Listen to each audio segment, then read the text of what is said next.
The silence in the grand rotunda was worse than laughter would have been. Ambassador Marcus Chen stood among the human delegation, watching as the seventh suitor of the evening turned his back on Princess Valeth and walked away without a word. The Corvani nobles in attendance didn't gasp or whisper. They simply looked elsewhere, as if the rejection were a stain too shameful to acknowledge. "The proceedings will continue," announced the court herald, his 4 eyes blinking in rapid succession. "Are there further candidates of worthy lineage who wish to present themselves?" No one moved.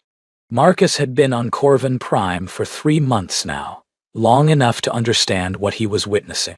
The Corvani selection ceremony was sacred, a ritual where eligible nobles declared their intent to court a royal daughter. To be passed over was unfortunate. To be rejected by every candidate was a political death sentence. He looked at the princess standing alone on the ceremonial dais. Valeth was tall, even by Corvani standards, her silver-blue skin catching the bioluminescent light of the chamber. She held herself perfectly still, spine rigid, chin raised.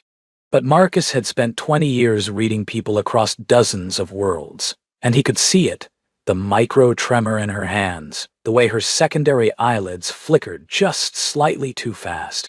She was breaking, and she was determined to break where no one could see. Queen Sereth rose from her throne, and the gesture sent ripples of attention through the gathered nobles. Her voice, when she spoke, carried the weight of someone who had ruled for 2 centuries. "No one will choose my daughter," the queen said, and though her tone remained formal, Marcus heard the fracture beneath it. "In 400 years of our dynasty, no princess has stood alone at selection's end. Is there not one among you with the courage to—" "Your Majesty." A senior noble stepped forward, his expression carefully blank. "Perhaps the princess would benefit from time. Another selection could be arranged after the unfortunate rumors have faded." "Rumors," the queen repeated, regarding the princess's temperament. "Her difficulties with previous arrangements. Surely you understand that noble houses must consider—" "I understand perfectly, Lord Catherine." Marcus understood too. He'd heard the whispers during his diplomatic tenure. Princess Valeth had broken 2 previous betrothals, one because she'd refused to stop her scientific research, another because she'd publicly corrected her intended's false claims during a council session. In Corvani high society, such behavior marked her as uncontrollable, dangerous, unmarriageable. The herald raised his staff.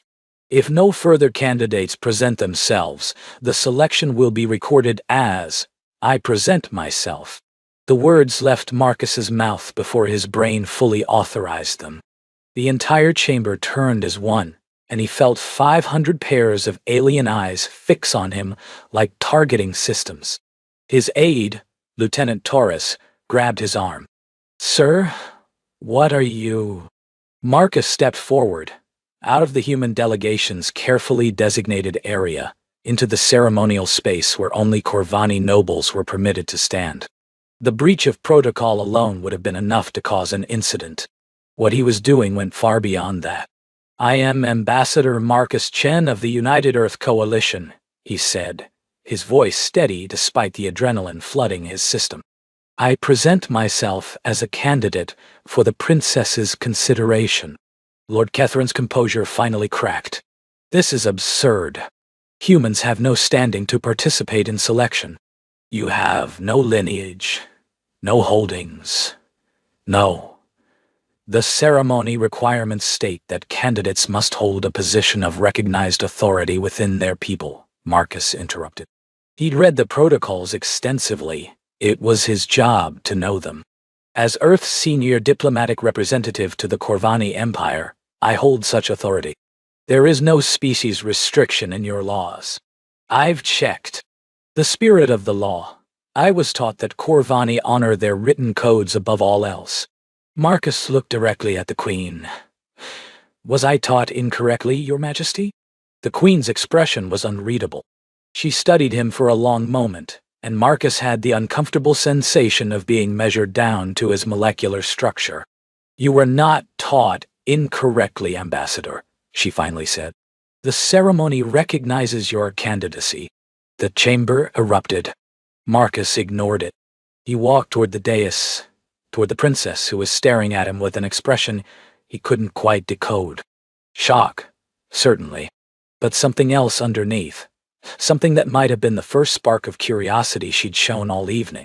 He stopped at the prescribed distance and bowed, a human bow, not a Corvani one. He was done pretending to be something he wasn't. Your Highness, he said, I don't offer lineage or holdings because I have neither. What I offer is this, a chance to leave this room with your dignity intact. After that, the choice of what happens, or doesn't, is yours. I understand if you'd prefer to reject me as well. I won't be offended. Princess Valith looked at him for a long moment. When she spoke, her voice was quiet enough that only he could hear. You realize what you've done, the political implications for your people, yes, and you did it anyway. Why? Marcus thought about the question. The honest answer was complicated. Something about watching her stand there alone. Something about his daughter who died 3 years ago in a colony accident.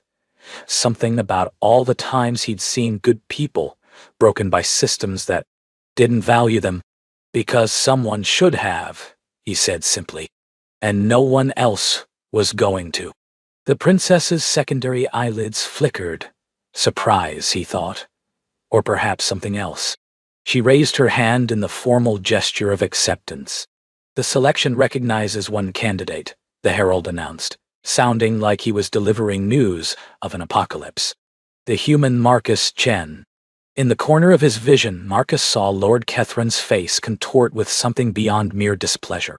The look was there, and gone in an instant. But Marcus had been a diplomat long enough to recognize it. He had just made an enemy. The courtship gardens were beautiful in a way that made Marcus feel slightly off balance. Bioluminescent plants that pulsed in synchronized rhythms, gravity that shifted subtly as you walked, flowers that sang in frequencies just at the edge of human hearing. He sat on a bench designed for Corvani proportions, which meant his feet didn't quite touch the ground. It should have felt ridiculous. Instead, he found it oddly appropriate. You're early. Marcus stood as Princess Valith approached. She had exchanged her ceremonial robes for simpler attire, and somehow the change made her seem more real.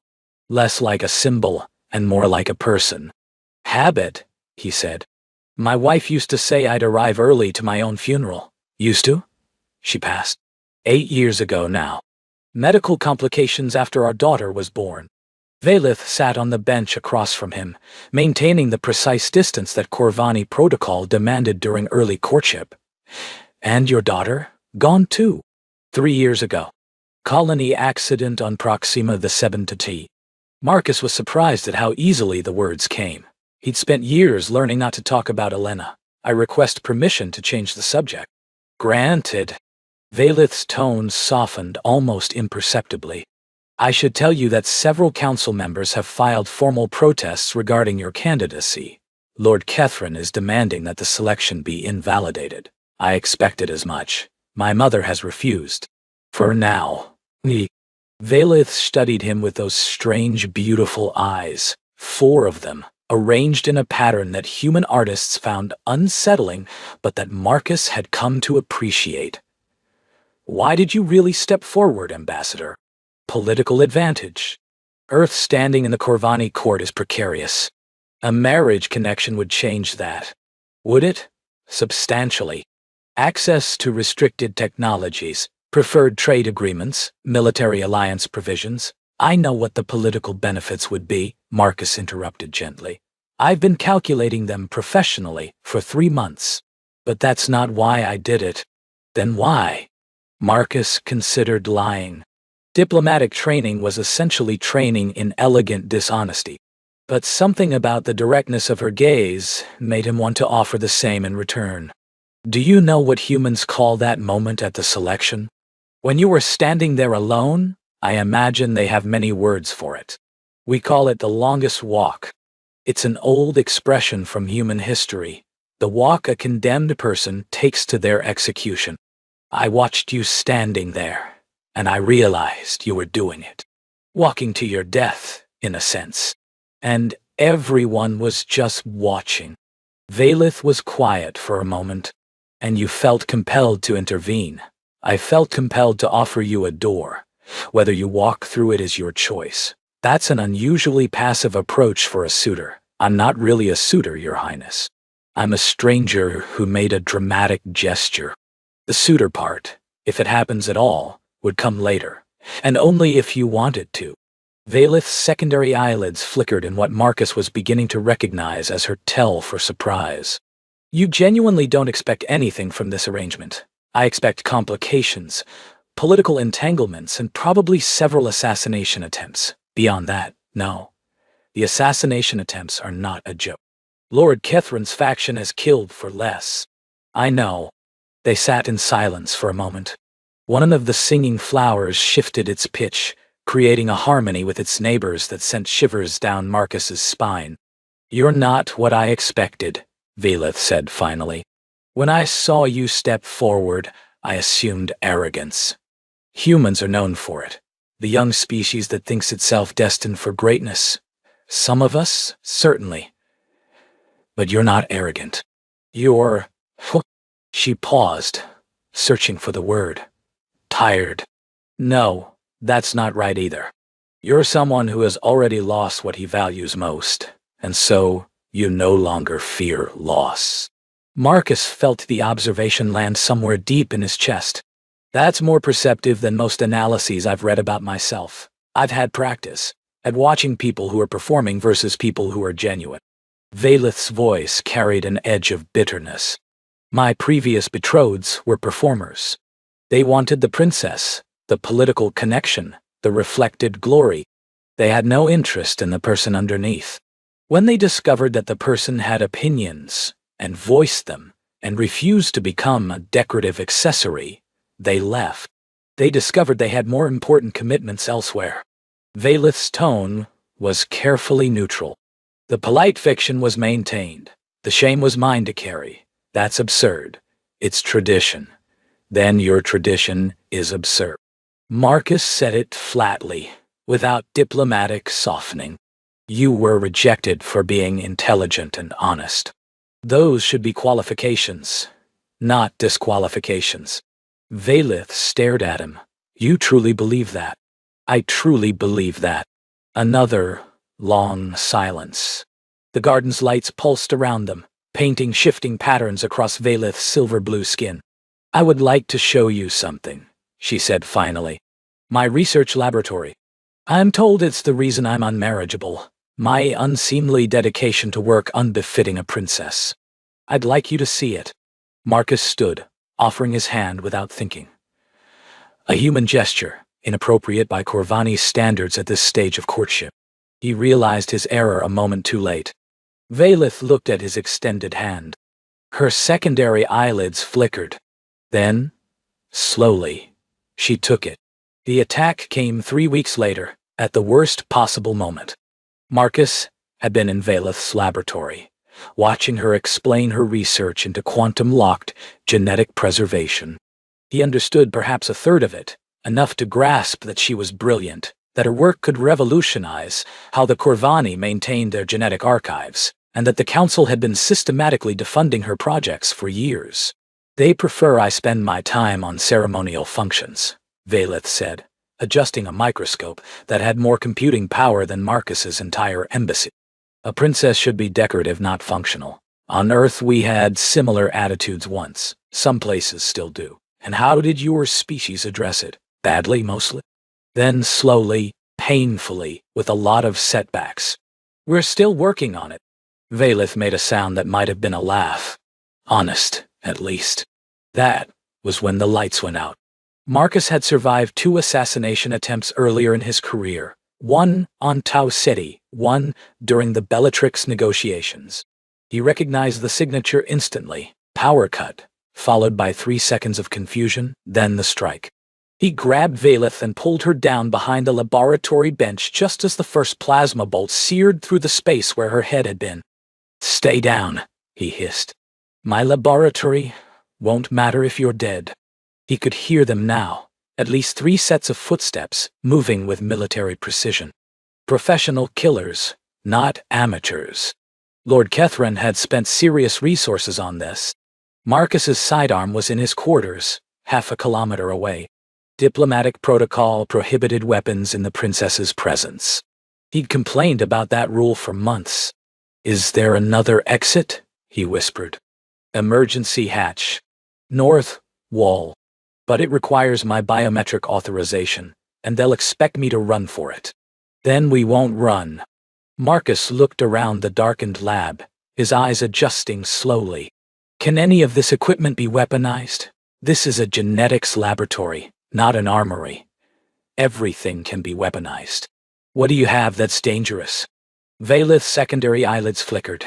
He could see them even in the darkness, a faint phosphorescent glow, the preservation units. If the containment fields are disrupted, they release a burst of radiation. Non-lethal to Corvani, but extremely disorienting. Do it. I'll lose months of research, Valith. Marcus grabbed her shoulders, pulling her close enough that he could see the fear beneath her composure. Your research matters. You matter. We can rebuild the research.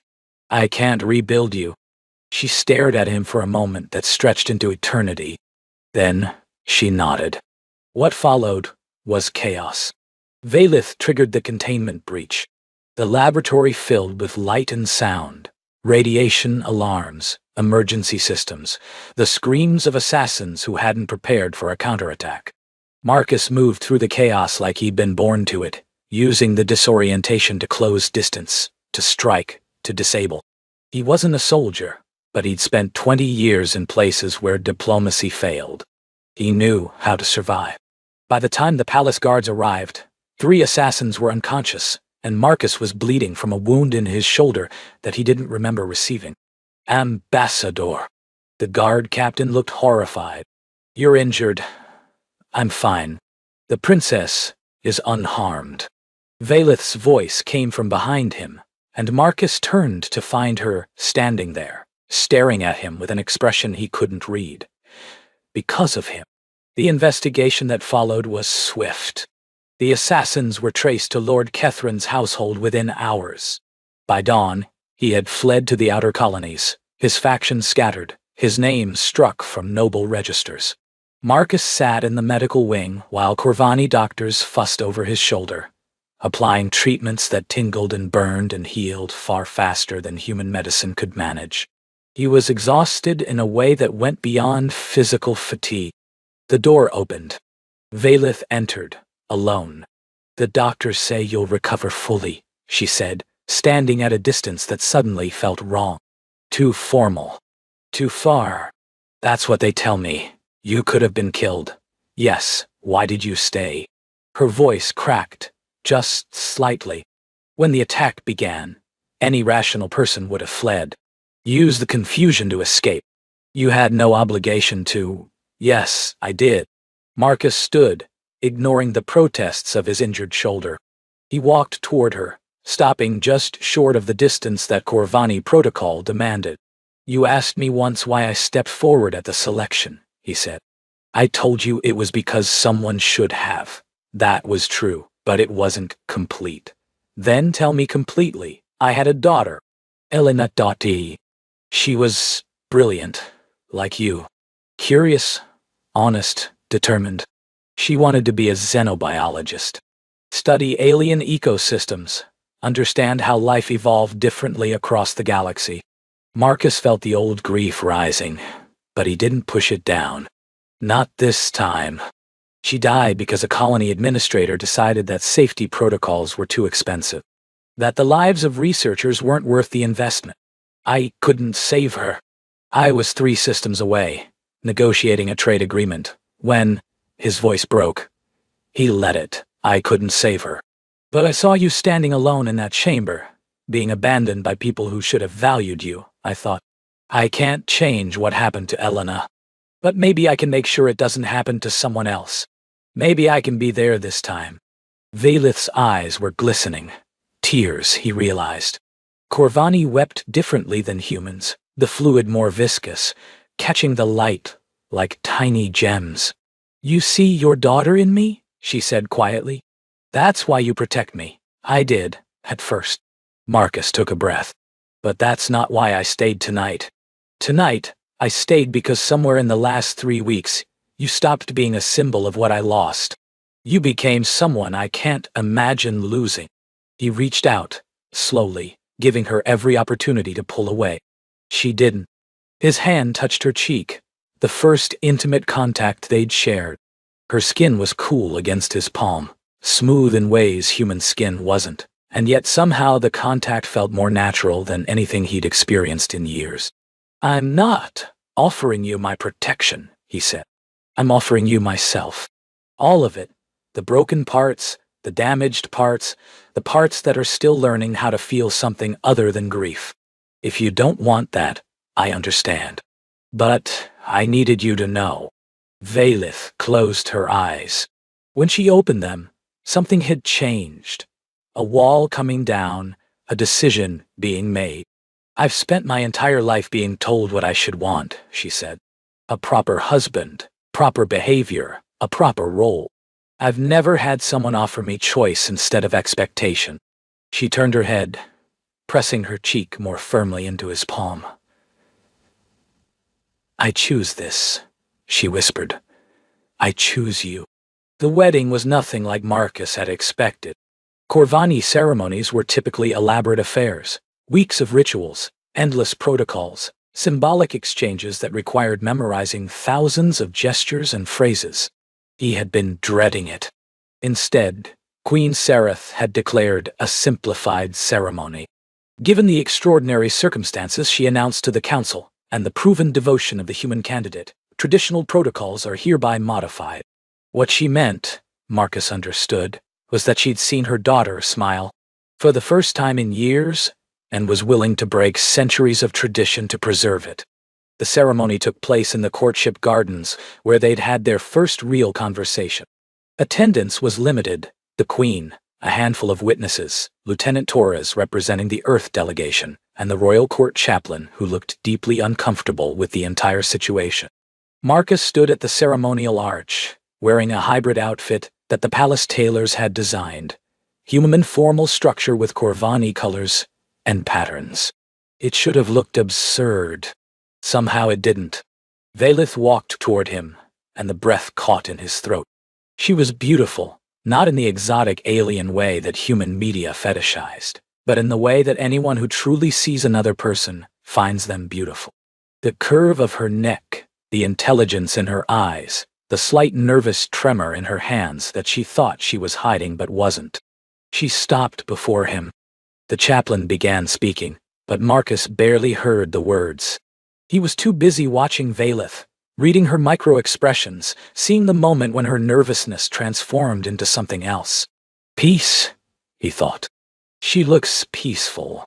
"The binding words," the chaplain prompted. Vaylith spoke first, as was traditional for the higher-ranked party. "I enter this union with clear eyes and full heart. I accept your presence in my house, your voice in my councils, your hand in partnership. I bind my lineage to your future." The words were formal, ancient, laden with political implications. But the way she said them, looking directly at him, her voice steady and warm, made them something more. Marcus took a breath.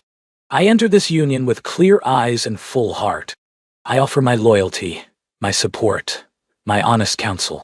I bind my life to your well-being, not as servant or protector, but as equal partner in whatever comes." The chaplain made a small sound of surprise. Those weren't the traditional words. Marcus had modified them, with the Queen's permission, to reflect something closer to what he actually meant. Vaylith's secondary eyelids flickered, that familiar tell, but this time he saw it clearly as joy. "The binding is witnessed and recorded," the chaplain said. "Under the laws of the Corvani Empire, and by the authority vested in this office, I declare this union complete." It was done. Marcus Chen, former ambassador, was now officially consort to Princess Vaylith of the Corvani Empire. Later, at the small reception the Queen had insisted on, Marcus stood on a balcony overlooking the capital city. The bioluminescent towers pulsed with patterns celebrating the wedding, and somewhere in the distance he could hear singing. Valeth joined him, standing close enough that their shoulders touched. "You're quiet," she said. "Processing. This morning I was a minor diplomat from a minor species.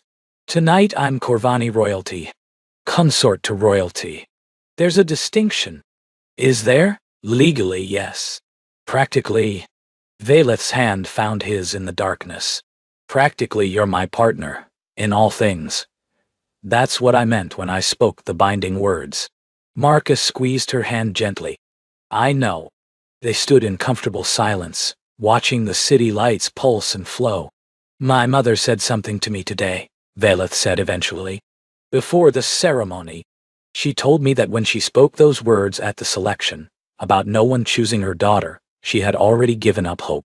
She was speaking to the historical record, not expecting anything to change. What changed her mind? She said she watched you step forward, and for the first time in years, she saw someone act without calculation, without political motive. You stepped forward because it was right, not because it was advantageous." Valeth turned to face him. She said, "That's rarer than you know. Among any species. I'm not that noble. I had selfish reasons too. I know. I know about Elena, about your wife, about the grief you've been carrying. Those aren't selfish reasons, Marcus. They're human ones." She reached up, touching his face in a mirror of the gesture he'd made in the medical wing. "Humanity, we're told, is a young species. Aggressive, emotional, unpredictable. The other great powers debate whether you're a threat or an opportunity." Valeth's eyes met his. "They're asking the wrong question. The question isn't what humanity might become. It's what humanity already is, and what that means for those of us fortunate enough to know you." Marcus felt something loosen in his chest.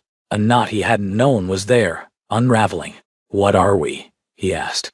"In your analysis, you're people who step forward when no one else will. Who offer choice instead of expectation. Who protect what you value, even at cost to yourselves." Valeth smiled, a full smile, unreserved, the first he'd ever seen from her. "You're exactly what a lonely princess needed, even if she didn't know it."